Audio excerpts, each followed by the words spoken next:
Hi, my name is Tiffany Allen, and I'll be talking about my project in the Neighbors Group. Project background. So, I'm currently doing a Master's of Sustainability at Chatham University, and I was awarded a fellowship with the Pittsburgh Schweitzer Fellowship Program, and they want the fellows to have projects that address health and serve at-risk and underserved communities. I have an environmental background, so that's why my project is environmental based.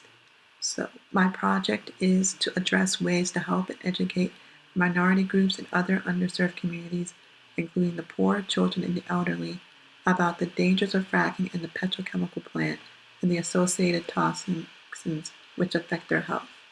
Since the NAACP is in Beaver County, I want to highlight a partner organization I'm working with in Beaver County called the Beaver County Marcellus Awareness Community. One of the issues that my project addresses. I just want to talk about the petrochemical plant and different issues associated with that. So with the petrochemical plant, Pennsylvania taxpayers will contribute $1.6 billion in taxpayer dollars to the construction of the plant, and it is said to bring 600 permanent full-time jobs. This will equate to a subsidy of 2.6 per job. This may sound good, but there are negatives associated. The petrochemical plant will emit 2.2 million tons of CO2 per year. Carbon dioxide, or CO2, is a climate change gas, and you can visualize that by equating it to 43,800 cars on the road. So with the petrochemical plant, as you know, fracking is a very big thing that happens in Pennsylvania and the surrounding areas, and so there was an excess of fracking oil, and fracking companies did not know what to do with it. So they thought of extracting the ethane from the fracking oil to create plastics. Now, with the petrochemical plant, there's also another gas that gets emitted, which is methane and other hydrocarbons. And when people talk about the petrochemical plant, they usually talk about natural gas liquids, which include the ethane that is used to make the raw material for the plastics. Now, the petrochemical plant is not currently running because it's only 28% complete, but when it's fully online, there will be an array of health effects or concerns, and I'll be talking about the air toxins. So with the petrochemical plant, that emits hazardous air pollutants known as to cause cancer, and women who have babies who live near the petrochemical plant or in areas where hazardous air pollutants are in the air, they will experience having kids with birth defects.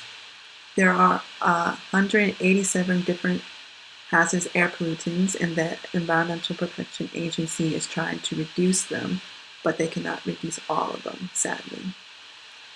So with the volatile organic compounds and ozones, volatile organic compounds react with nitrogen oxide, and that creates ground level smog, which makes it hard for children, elderly, and people with asthma to breathe. And as you know, there's a number of volatile organic compounds, also known as hazardous air pollutants. With the volatile organic compounds that the petrochemical plant emits, this will cause eye, nose, and throat irritation, headaches, loss of coordination, nausea, damage to liver, kidney, and central nervous system. And as you know, VOCs, or volatile organic compounds, come with an array of health effects, and those come from people who don't even have underlying problems to people who have problems that could be as. Some studies found that petrochemical workers who handle and are exposed to these chemicals have the following health effects, which are brain cancer, liver disease, and experience hearing loss. And the petrochemical plant exacerbates these different hazardous chemicals such as benzene, toluene, xylene.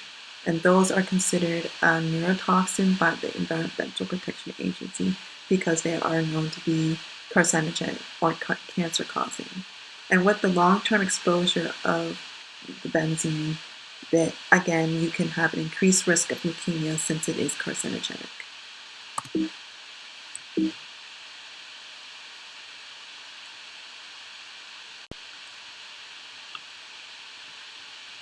So with the petrochemical plant, I want to talk about how it is run. So the Falcon pipeline is what is used to transport the volatile liquid ethane, and it is 97 miles long and crosses into 3 different states and into 22 different townships. And with the communities who are at risk are family, homes, businesses, groundwater wells, public parks, conservancy protected marshlands, schools, daycare centers, hiking and biking trails, and water service line of the Amherst Reservoir. So next I'll be talking about the neighbors group. And with the neighbors group, I want people and residents to come and learn about the cracker plant. And as you know, the petrochemical plant is in BCNAACP, and it affects areas such as Bridgewater, northeastern Rochester, southwestern Freedom, New Sewickley Township, Aliquippa near Brawhead Road, and many other communities. And I'll be teaching 8 different units where I would want a group of people to come. More would be encouraged. And I will be answering their questions and their concerns about their health effects associated with the harmful toxins associated with the petrochemical plant.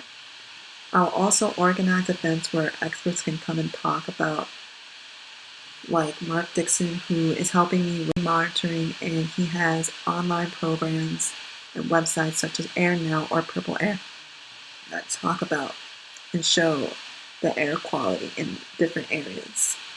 The goal of the neighbors group is to get people to become activists, and at the end of each educational talk, I'll have an action step because I don't only want to talk about just the negative health effects, but I want people to get involved and to do something about their health and